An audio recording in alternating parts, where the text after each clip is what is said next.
Que faire quand le prospect doute? C'est arrivé à tous les closers, tu vois, tu as passé une heure et demie avec la personne, tu as tout bien fait comme il faut. Tout est littéralement parfait et la personne, je sais pas comment t'expliquer, mais tu as ce feeling à l'intérieur de toi en tant que closer où tu sais qu'elle veut y aller. Elle veut sortir la carte bleue, elle veut acheter le produit, tu es à ça, à un cheveu, à un poil littéralement, de réussir à conclure la vente. Et je vais te le dire tout de suite, il suffit d'une étape, d'une seule étape pour réussir justement à aller clôturer cette fameuse vente. Sauf que si tu fais mal cette étape, eh bien malheureusement tu vas passer à côté de la vente en fait et du coup tu ne seras pas payé et donc franchement tu auras perdu une heure, tu seras hyper frustré et ce sera la fin des haricots. Donc écoute bien cette vidéo, je vais te donner les éléments, le système que j'utilise en interne pour réussir vraiment à clôturer correctement une vente, réussir cette étape et finalement repartir du call avec l'oseille en ayant vendu. D'accord?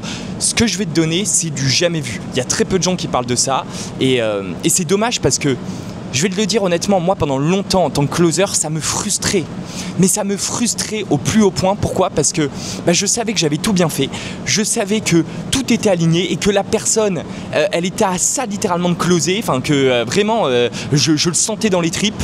Et que finalement, j'arrivais toujours pas à trouver le petit truc en plus qui lui permettait derrière du coup de passer à l'action. Et en fait, c'est très simple. C'est quand j'ai pris le temps d'analyser ce qui se passait que j'ai réussi à trouver cette solution que je te partage tout de suite. Alors, déjà, soyons clairs. Faut comprendre que quand tu as tout bien fait de A à Z, tu as vraiment remis les douleurs, enfin tu as mis les douleurs en avant, tu as parlé du point B, le produit, elle le kiffe, tout est bon, et qu'à la fin tu demandes la vente, la personne, souvent elle va être en mode ok, c'est hyper intéressant et j'ai envie de réfléchir, ou sinon elle va te dire ouais potentiellement, ou elle va hésiter, elle va pas trop, elle va avoir tendance à vouloir changer de sujet, peut-être essayer de te reposer encore quelques questions, etc. Et je tiens à être très franc avec toi parce qu'il ne faut pas tomber dans ce piège de déballer cette boucle, ce tunnel vers le closing que je vais te dévoiler dans un instant, donc la dernière étape qui permet vraiment d'aller closer la vente. Il ne faut pas déballer ça si les objections que la personne te donne, elles sont réelles. D'accord? C'est-à-dire que c'est vrai, il y a des gens en fait, ils vont me dire non, je pense pas que c'est le bon moment parce que simplement dans le call, t'as pas suffisamment insisté sur le fait que c'était maintenant le bon moment et que c'est maintenant ou jamais en fait. Donc parfois les objections qu'elle te donne c'est réel, d'accord? Parfois non évidemment, et donc dans ce cas-là, quand c'est pas réel, quand tu sens vraiment qu'en fait elle est vraiment à ça de closer, en fait là tu peux appliquer le tunnel de closing que je vais te donner dans un instant. Mais surtout, commence pas à me mettre en commentaire ouais mais non j'ai essayé, ça a pas marché et tout. Si en fait t'as appliqué ce tunnel de closing quand la personne elle était pas à ça de closer quoi, quand la personne en fait il y avait encore plein d'objections, elle était pas chaude du tout quoi. Et un très bon moyen pour savoir ça, c'est simplement lui demander bon ça t'intéresse ou quoi? Et là la personne soit elle te dit ah ouais non mais carrément, et tu sens dans sa voix en tant que closer, tu perçois que ouais elle est à 200%, elle est à fond dans le truc, ou au contraire elle est en mode ouais c'est intéressant, et là tu sais qu'il y a encore des étapes à aller refaire, à aller rechercher parce que il y a encore des choses qui bloquent en fait et l'enthousiasme n'est pas à 200% quoi. Déjà je t'explique un truc, quand tu arrives à la fin du closing, que tu as dit le prix et que la personne elle te confirme son intérêt et tout et qu'elle est à 200%, comment t'expliquer ça? Elle doute. Il y a encore ce doute, pourquoi? Il vient d'où ce doute? Et c'est là où j'ai analysé. Il vient de cette douleur d'achat.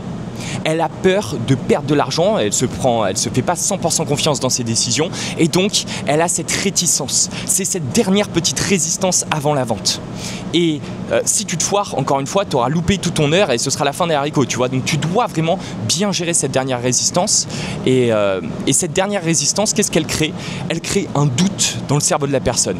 Moi j'aime bien illustrer ça comme tu vois un singe avec deux cymbales et il est comme ça dans le cerveau de la personne. Elle sait plus quoi faire.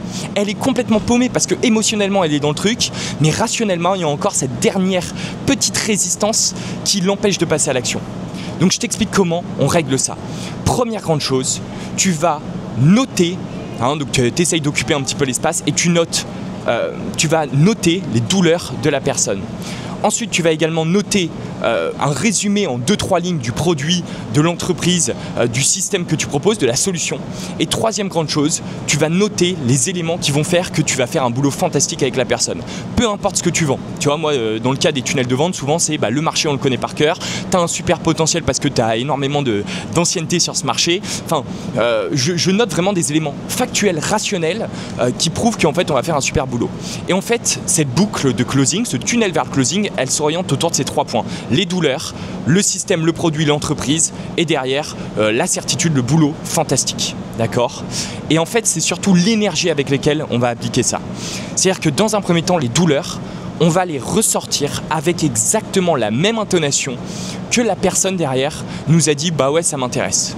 Tu vois, si la personne elle est plutôt en mode « ouais, ça m'intéresse carrément », on va venir copier cette intonation parce que le but c'est pas de créer un décalage, mais on va venir copier cette intonation pour créer, si tu veux, le pont. Tu vois, en PNL on appelle ça le pacing and leading. On va venir vraiment se connecter à la personne. Donc si la personne nous répond ouais ça m'intéresse, tout de suite on reprend. Ouais, en plus t'as compris, donc même intonation. Ouais, en plus t'as compris qu'aujourd'hui c'était maintenant ou jamais. Enfin aujourd'hui ça faisait 3 ans que tu as investi dans ton marketing. Là je te donne pour l'exemple d'un produit marketing. Ça fait 3 ans que tu as investi dans ton marketing, il n'y a toujours pas de résultat. Si tu continues comme ça, le mois prochain, littéralement tu mets la clé sous la porte, tu termines chez Pôle emploi en fait. Donc c'est maintenant qu'il faut bouger, on est d'accord? Ouais. Ok, donc ça c'est la première grande étape. On copie l'intonation et on va sur les douleurs. Tout de suite, on enchaîne vers la deuxième étape où on commence à monter légèrement le niveau d'excitation, d'enthousiasme en fait. D'accord? Donc c'est quoi? C'est là on va parler du produit. De l'entreprise, du système, de la solution qu'on propose.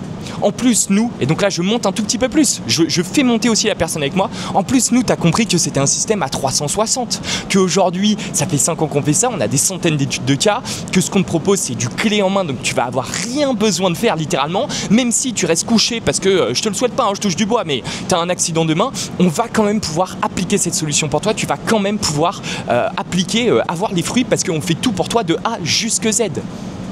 Là, on est monté. Et ensuite, troisième étape, et c'est là où il faut exploser.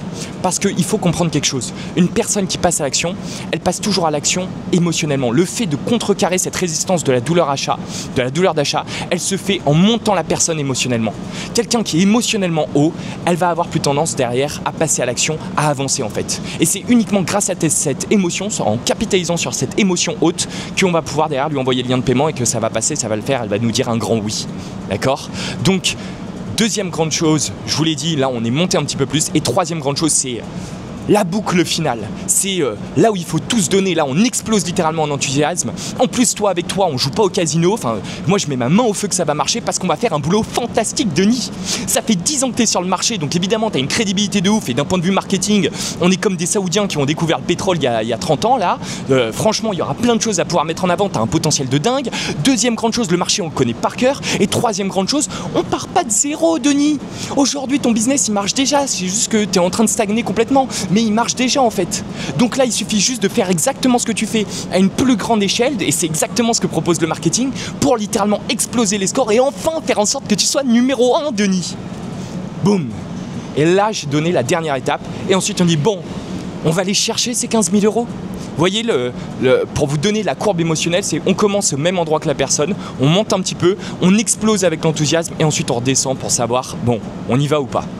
Et là, à partir de ce moment-là, c'est comme ça que j'ai clôturé plein de ventes. Jusqu'à là, en fait, j'arrivais pas à clôturer parce que je savais pas par quel bout prendre la pelote de laine, en fait. Je savais pas où aller, alors qu'en fait, il fallait juste faire ces 3 petites étapes et après, derrière, ça close. Donc voilà, je vous ai donné mon tunnel du closing quand la personne a un singe avec 2 cymbales à l'intérieur, elle doute, elle sait pas trop quoi faire. Mais attention, appliquez bien ça que quand vous êtes certain que la personne, il n'y a pas d'objection derrière et que c'est juste vraiment ce doute final, en fait. Et vous allez le sentir avec l'expérience en tant que closer, que c'est juste ce doute final qu'il faut contrecarrer pour aller chercher la vente. J'espère que vous avez aimé cette vidéo les gars et je vous dis à très vite.